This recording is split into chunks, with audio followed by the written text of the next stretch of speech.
Okay, well, here's something I haven't seen before, but I feel like I should know what this is. I don't know.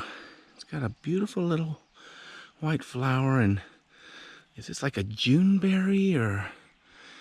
Oh, gosh, I recognize it from my books, but I just can't remember what it is. Now, it's got opposite leaves, single, nice white flower. I don't know, I guess it's about a half an inch to 3/4 of an inch. And, oh, wait a minute. This is that bush that has all those little black berries on it. Here we go.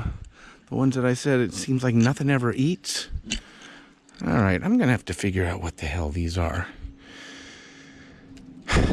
They're not, I don't definitely think they're not like Juneberries or something, because whatever this is, I don't think it's edible, because these berries are from last year.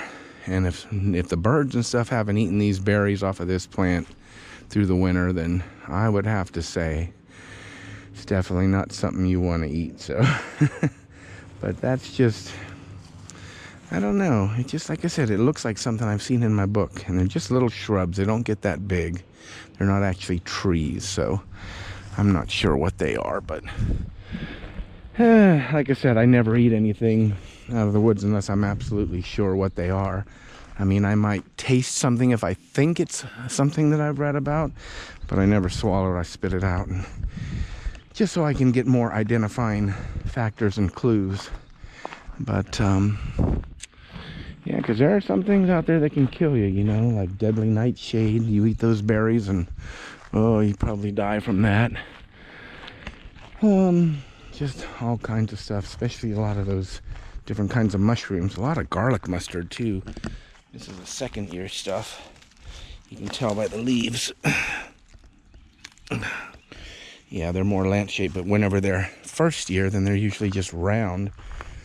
I definitely love garlic mustard. Oh, it's also one of the tasty ones. It's got that little bit of tang to it. More of that celandine there. Before you know it, it'll take over this whole area. There's the bridge over there. I can't see it too well through the trees, but I was up there on the bridge, and now I'm back over here on the trail. Yeah, so okay. Yeah, see how they tend to be more rounded, the garlic mustard, during the first year, but then the second year, when it starts sending up its flower stalks, then the whole structure of the leaf actually changes. Pretty interesting. I can't remember what the terminology is for that, but there's definitely something about plasticity, and like I said, I do a lot of reading, but it takes some time for it to sink into this old brain of mine. Nice little stand of white pines over there through the trees. There's a second kind of pine over there too. I mean, I can tell the white pines from a distance, but there's a bunch of, I think up here there's either a hemlock or something like a hemlock. I can't remember what the other one is that has that same kind of structure. Now, these are some big garlic mustards, and like I said, they're more lance shaped, but at the base they got the round. So, and then as they go higher up, they get pointier and definitely change. Interesting. The holly shrub, that's another one of those plants that, you know, changes its shape. If it's being browsed by deer at the lower levels, it gets the spiky leaves. But once it gets past that browse level and gets up higher, then the leaves become more rounded. Looks like we got some, looks like turkey tails or something. These are too big, I think, to be turkey tails. These are some kind of polyphore,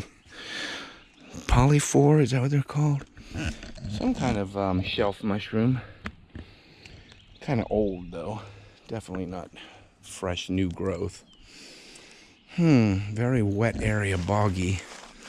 A little bit of standing water down there. All kind of interesting things. Moss just totally covering these logs. It's like a sponge bed. You could sleep on something like that. A little mayapple sprouting up there. Some honeysuckle vines. Wild garlic.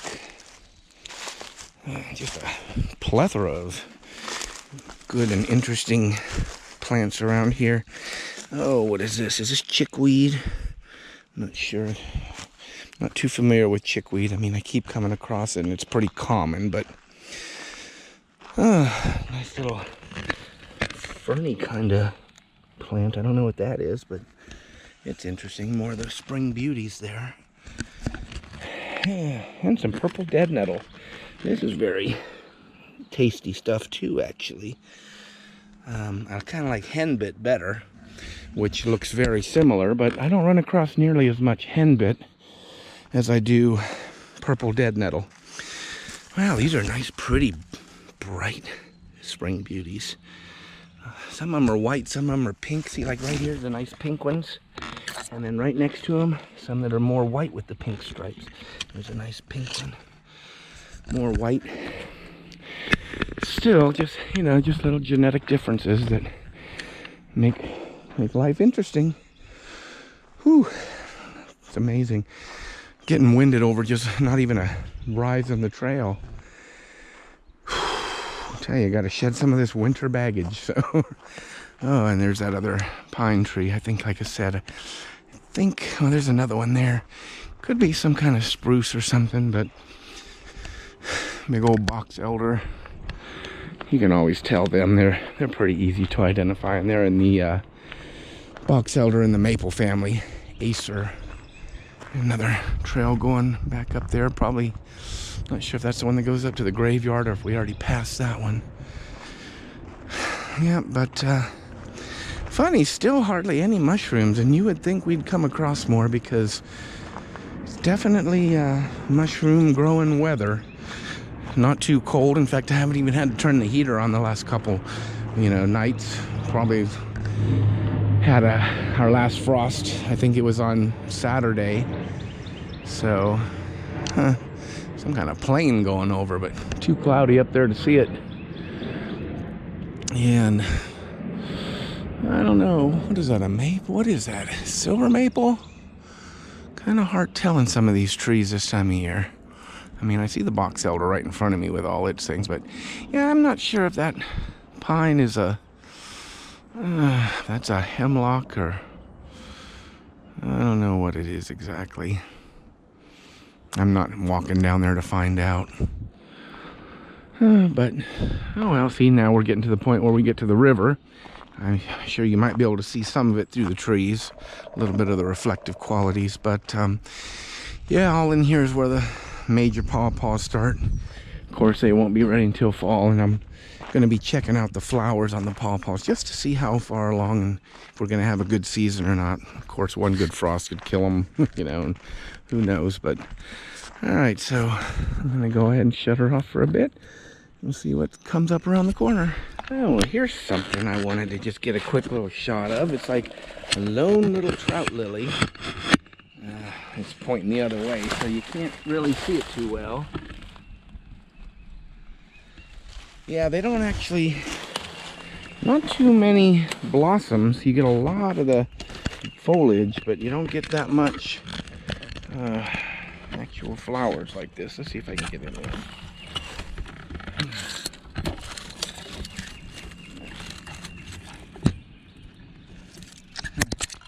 I don't know how good that's going to be, but I don't know. And this little selfie stick makes it actually kind of nice to where I can get places that I personally can't go, but a lot of birds out here. I just don't see them. There's a woodpecker flying through the woods. Oh, beautiful. Pileated woodpecker. Can't tell if it's a male or a female, but I got those in my house. They're kind of good for breaking down the stumps. They like to get to an old stump and just start pounding away at the base and getting the bugs out of it. But I've heard that pileated woodpecker calling, so there's got to be actually probably a bunch of them down here because I've heard them all along the trail, and I doubt this one's following me. So definitely probably a lot of them in here. I mean, no shortage of habitat for them. It's funny, I'm surprised there's not more trillium around here. I usually start coming into them about here. I mean, these are most of all these little little trees in here. These are all pawpaw trees in here. This is one of the major pawpaw fields that I come and pick from in the fall. And oh, look, we got a nice little, not a chestnut, oh, what are those called? Buckeye. Nice little buckeye tree. Oh, yeah, good Lord. So many different trees, and like I said, they just get all mixed up in my head and I can't remember half the information I read. But yeah, these are all just, this little floodplain area, this is all pawpaws in here. Looks like we got a few buds, but they're not as far along as mine at home. I mean, this is a nice tree for being right next to the trail, and it's got a lot of buds on it. It's got a good branch, good branching pattern. Yeah, probably because it gets a little more light here.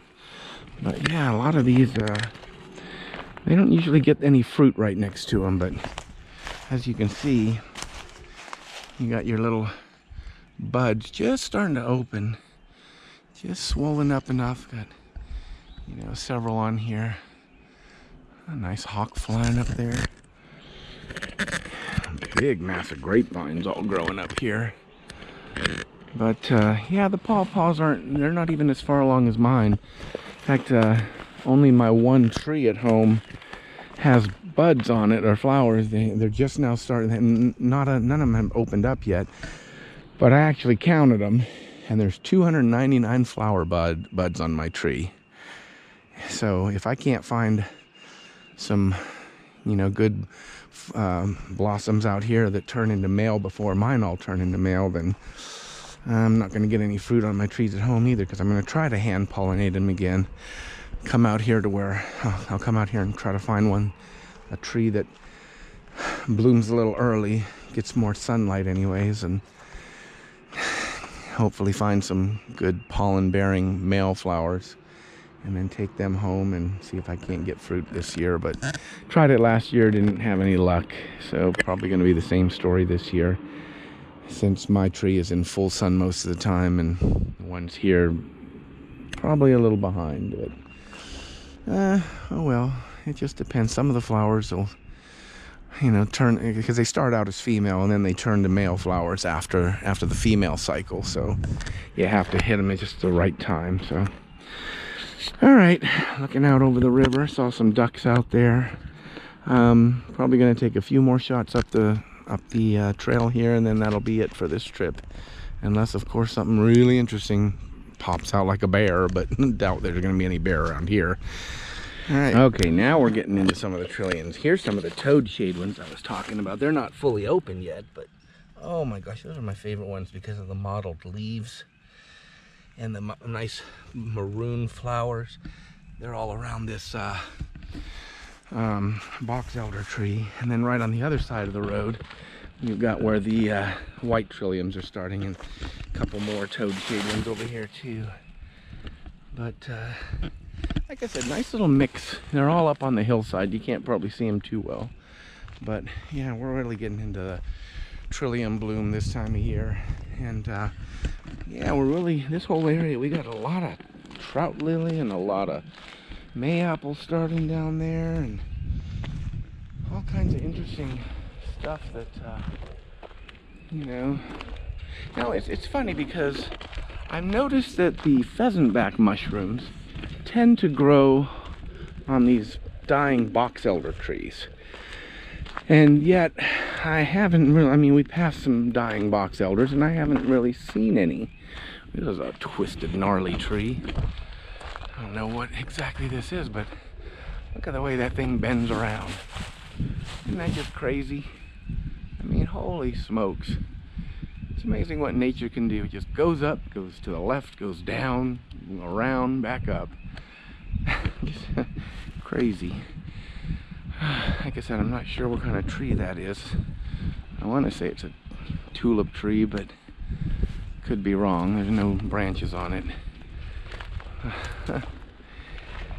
Yeah, I tell you, some of these trees, some of these plants, the way some of these things grow. Up there is, I think up in there in that area, we're getting close to where the official Friendship Hill house is. Yeah, I'm pretty sure the house is up on the top of this ridge somewhere, because we're going to get to a bench down here. Wow, look at that. That buckeye's really blooming and pretty. This guy looks like it almost has flowers on it. Maybe that's just the petals that open from the leaves. More trillium in here. Oh, yeah, trillium all up on the hill, up on the side of the hills here, but yeah, too far away to see well through the camera. Something nasty in this water. So I've got some kind of white residue. I don't know what that is. Oh wow, we got a lot of trillium up here.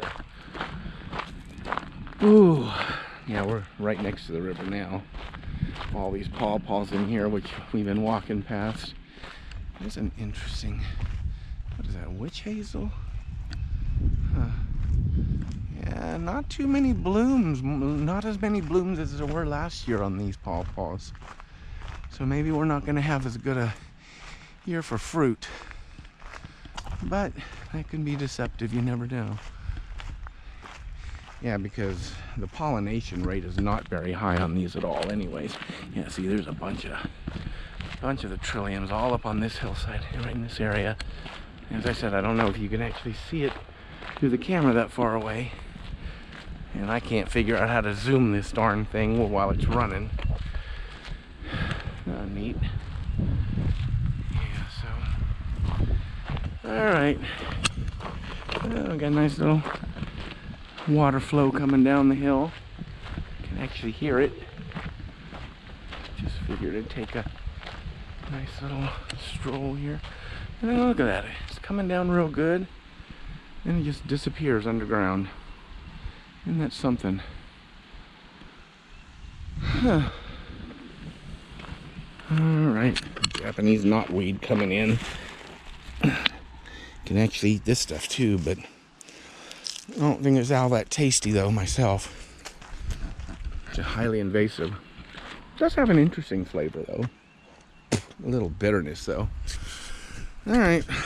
See what's up around the next corner. Okay. Just we're in the main bulk of the trillium fields now. They're like all over the hillsides here. My goodness. Back here, when I passed a whole bunch all down on this bank of the river. There's still a few here, but man, this bank was all loaded with them. Right where this rock came down. And then there's some pink ones up here, which I've never seen. I've never seen pink ones. There's right there a little, just one among all these white ones. There's just one little one with pink flowers. I didn't, I don't know, maybe it's just a genetic anomaly, or maybe it's actually a subspecies, but there are several subspecies of trillium. The white are the most common around here.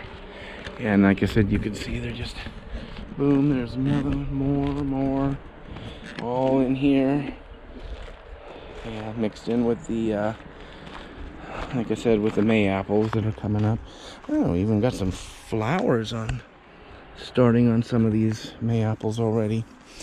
Now the May apples are interesting because you get some with just a single umbrella-like thingy, like this one, okay, and they don't produce flowers, but then you get the ones with the two, and that's whenever they get the flowers on them, and that flower will turn into a May apple. Which I actually had the opportunity to taste my first May apple last year, and I thought it was very interesting because it really reminded me very much so of passion fruit, because I thought it would be solid, you know, like an apple kind of thing, you know, like, or a pear, some other thing that you bite into, a fruit like that. But it was more hollow inside with a goopy seed mass that was kind of, like I said, like a passion fruit, and tasted very much in like the passion fruit that I had. So, you know, I mean, I won't make a habit of eating them because, you know, they have, for most of the plant and for most of the year, they are toxic. So it's only the very ripe May apples that are not toxic. So I try to stay away from anything that has that toxicity period to it. Now, here's what I was saying about, yeah, it's just the I thought those might be blooms, but yeah, those buckeyes, it's just the thing that covers the leaves before they pop out. A lot of little buckeyes in here. I wonder, there must be a parent tree somewhere around here. There's a pretty big one right there. So yeah, that's a nice big one. It probably drops a few, and a bunch of stand of pines up there. Oh yeah, right there I think that's where the overlook is that I was talking about. Yeah, so, but yeah, and then we got this big ass rock that just fell from up there years ago. When I first started hiking here, that rock was still up on the hillside, and you can see other ones have tumbled down here. Most all these pretty, but yeah, the trail used to just go straight through where this rock is, and this rock came down, and they had to like go around the rock. So, old part of the old pump. I guess that was pumped water up to the house up there, if I remember correctly from reading the signs. But yeah, this big rock just came down. Trail used to just go straight through where this rock is. Still no mushrooms, not even any chicken of the woods on any of these dead logs or nothing. So it's kind of a real bummer. Just try not to step on any of these May-apples. Yep, so there we go. Like I said, this used to be the path.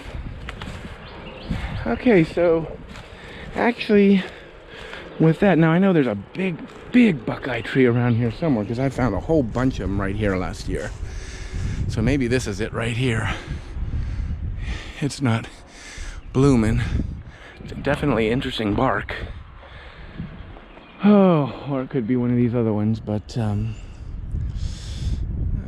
like I said, it doesn't. Sometimes I can tell real easy from the bark, sometimes not. Just depends on the specific tree. But I think that's pretty much going to be it for today. Nice little spring walk, first real hike of the season. It's April. Oh, I don't know. It's about somewhere around the 15th or so. And see, like I said, buckeye husks. Still some shells from the actual buckeyes themselves. Yeah, but I think this is going to be it. River's real high. I might try a little fishing later, but since I'm out here. But I think that's going to be it for now. So thanks for joining me. I hope you had a little fun with me, just seeing the things that we saw today. Not much. I mean, saw deer and saw a woodpecker. I mean, I'm sure, like I said, it doesn't show up as well through the camera, but hey, it's still nice to get out. And anyways, Pyrax is out. Y'all have a blessed day, and I'll see you again next time.